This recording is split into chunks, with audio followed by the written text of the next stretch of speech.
नमस्कार। दिव्य योग आश्रम की तरफ से मुंबई के निकट पीताम्बरा देवी यानी माता बगलामुखी मंदिर का निर्माण होने जा रहा है। आपसे सहयोग की अपेक्षा रखते हैं। अगर आप सहयोग करना चाहते हैं तो आप बैंक ट्रांसफर, पेटीएम या यूपीआई के द्वारा दान कर सकते हैं और यह दान इनकम टैक्स के आयकर धारा एटीजी के अंतर्गत टैक्स में छूट का लाभ भी ले सकते हैं। इसके बारे में अधिक जानकारी नीचे डिस्क्रिप्शन में दी गई है। इसके अलावा मुंबई के निकट वज्रेश्वरी में 2 दिन का पंचांगुली साधना शिविर संपन्न होने जा रहा है। इसमें 1.25 लाख मंत्र से लेकर 5 लाख मंत्र का अनुष्ठान होगा। यह साधना उन लोगों के लिए बहुत जरूरी है जो आध्यात्मिक क्षेत्र में हैं, जैसे कि एस्ट्रोलॉजर हैं, ज्योतिष हैं, रेकी हीलर हैं, प्राणिक हीलर हैं, जो पूजा पाठ के क्षेत्र में हो, आध्यात्मिक उपचार करते हों या फिर किसी भी पद्धति से प्राकृतिक उपचार करते हों। इस तरह के लोगों के लिए यह साधना बहुत ही आवश्यक है, क्योंकि जब आप कोई निर्णय लेते हैं तो आपका सभी प्रकार का निर्णय अचूक साबित होता है। अगर आप इस साधना में प्रत्यक्ष आकर सीखना चाहते हैं तो नीचे डिस्क्रिप्शन में लिंक दिया है, वहां से इस साधना में भाग लेने के लिए फॉर्म भर सकते हैं। नमस्कार, दिव्य योग आश्रम की तरफ से आपका हार्दिक स्वागत है। आज हम शनि वज्र पिंजर की चर्चा करेंगे और जानने की कोशिश करेंगे कि शनि वज्र पिंजर क्या होता है। शनि से संबंधित बहुत से मंत्र स्रोत होते हैं। उन्हीं में से एक पाठ है जो बहुत ही प्रसिद्ध है। उसका नाम है शनि वज्र पिंजर कवच। इस शनि वज्र पिंजर कवच का अगर पाठ हम नियमित रूप से करते हैं, जाहिर है इसकी शुरुआत शनिवार से की जाती है, तो उसका लाभ मिलता है। बहुत सी ऐसी साधनाएं होती हैं, पूजा पाठ होते हैं जो मनुष्य करता ही रहता है, लेकिन फिर वो ये कहता है कि मैंने बहुत सी साधनाएं की, पूजा की, पाठ किया, श्लोक का पाठ किया, मंत्र का पाठ किया, लेकिन मुझे कोई लाभ नहीं मिला। लेकिन क्या होता है कि हर साधना करने की एक अलग विधि होती है।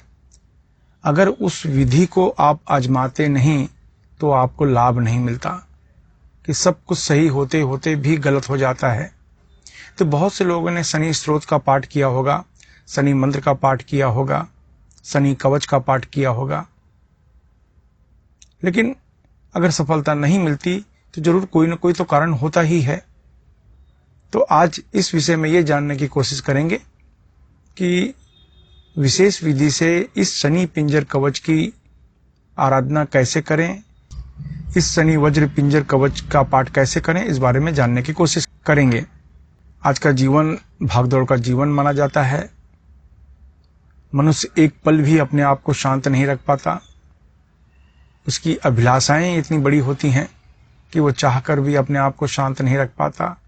अपने लिए, अपने परिवार के सुखमय जीवन के लिए दिन रात मेहनत करते रहता है, जी तोड़ मेहनत करते रहता है।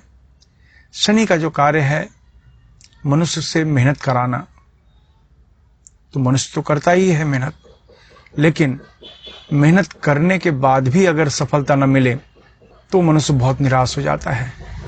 शनि का काम यह होता है कि मनुष्य कोई भी काम करे उसमें अड़चन पैदा करना, उसमें कठिनाई पैदा करना, उसमें विघ्न पैदा करना। शनि किसी भी मनुष्य को कोई भी वस्तु, कोई भी मनोकामना आसानी से पूरी होने नहीं देता। इसके पीछे भी शनि का विशेष हेतु होता है, और वो हेतु ये है कि वो मनुष्य को खराब संस्कार से मुक्त कर सके, मनुष्य को सही दिशा पहचानने का मौका दें। ये सब शनि ये अवसर प्रदान करता है। आपने देखा होगा बहुत से लोग बहुत मेहनत करते हैं लेकिन सफलता पाते ही नहीं। तब शनि की उपासना ऐसे व्यक्ति को करनी चाहिए। फिर चाहे आपका व्यवसाय का क्षेत्र हो, नौकरी का क्षेत्र हो, आपको नौकरी नहीं मिल रही है, बहुत प्रयत्न कर रहे हैं लेकिन नौकरी नहीं मिल रही है, आप शादी ब्याह में अड़चने आ रही हैं, जब भी अच्छी बातें होती हैं, शादी की ब्याह की बात होती है, अचानक कैंसिल हो जाता है, सगाई टूट जाती है, विवाह होते होते रुक जाता है, कोई भी कार्य होते होते रुक जाता है। यानी हर तरह की अड़चन को दूर करने के लिए और सभी प्रकार के विघ्न का समाधान करने के लिए लोग शनि की उपासना करते हैं। तो आज का विषय इन्हीं के लिए है और उस विषय का नाम है शनि वज्र पिंजर कवच। 11 पाठ आपको रोज करना है, बहुत आसान है। ये जो शनि पिंजर कवच है ये 12 ऋचाओं वाला पाठ है और आसानी से कोई भी व्यक्ति इसे कर सकता है। शनिवार के दिन से सूरज डूबने के बाद इसकी शुरुआत की जाती है और इसकी शुरुआत करने की एक विशेष पद्धति है। शनिवार के दिन सूरज डूबने के बाद किसी भी शांत कमरे में या घर के पूजा रूम में शांत होकर बैठ जाएं। कुछ लोग अगर दूसरे कमरे में साधना कर रहे हैं, जमीन पर नहीं बैठ सकते हैं, तो किसी कुर्सी पर या टेबल पर काला कपड़ा बिछा लें और बैठ जाएं। अब विशिष्ट प्रकार की शनि मुद्रा लगाएं। आपको पता होगा कि ये जो हमारी उंगलियां हैं, इनमें एस्ट्रोलॉजी के मुताबिक शनि की जो उंगली मानी जाती है, बीच की उंगली मानी जाती है, ये उंगलियां मानी जाती हैं। तो आपको इस तरीके से जैसे हाथ जोड़ते हैं, उस तरीके से इस तरीके से हाथ जोड़ना है, जो बीच की उंगलियां जुड़ें, बाकी उंगलियां न जुड़ें। और इस तरह से जुड़ के आपको शनि का आवाहन करना है कि मैं आपकी ये साधना, मैं ये आपका पाठ करने जा रहा हूँ, भूल चूक माफ करें और आपका आशीर्वाद हम पर, हमारे परिवार पर बना रहें। इस तरीके से आप संकल्प करें, लेकिन याद रखें हाथ जोड़ना नहीं है, बल्कि इस तरीके से हाथ जोड़ना। तो ये पद्धति हो गई, लेकिन आपको ये करना है, ये देख रहे हैं बीच की उंगली को जोड़ लेना है।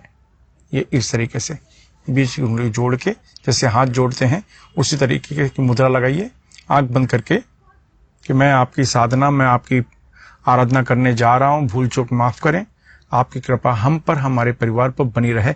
इस तरह की मनोकामना अपने मन में करें और उसके बाद शनि वज्र पिंजर कवच का पाठ करें। ये 12 ऋचाओं का पाठ है और ये पाठ आपको 11 बार करना है।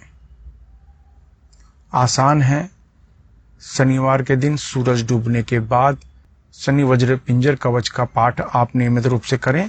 ये आपको 21 सैटरडे करना है। याद रखिए, सिर्फ शनिवार ही करना है, शनिवार से शुरू नहीं करना है, शनिवार ही करना है सूरज डूबने के बाद। ये 21 शनिवार करने की प्रथा है, लेकिन पहले ये जरूर ऐसे हाथ जोड़ के आशीर्वाद मांगे। मुद्रा यही रहेगी, आशीर्वाद मांगे और फिर करें।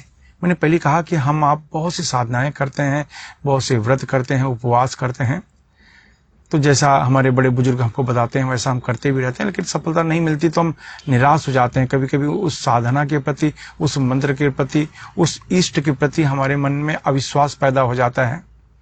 लेकिन ये पद्धति है जो आपकी सफलता का प्रतिशत को बढ़ा देता है। तो 11 पाठ आपको शनि वज्र पिंजर कवच का पाठ करना है, लेकिन उसके पहले हाथ जोड़ के इस तरीके से संकल्प करना है। बस ये आपकी सभी प्रकार की मनोकामनाओं को पूर्ण करता है। आशा है ये विधि आपके जीवन में काम आएगी। धन्यवाद।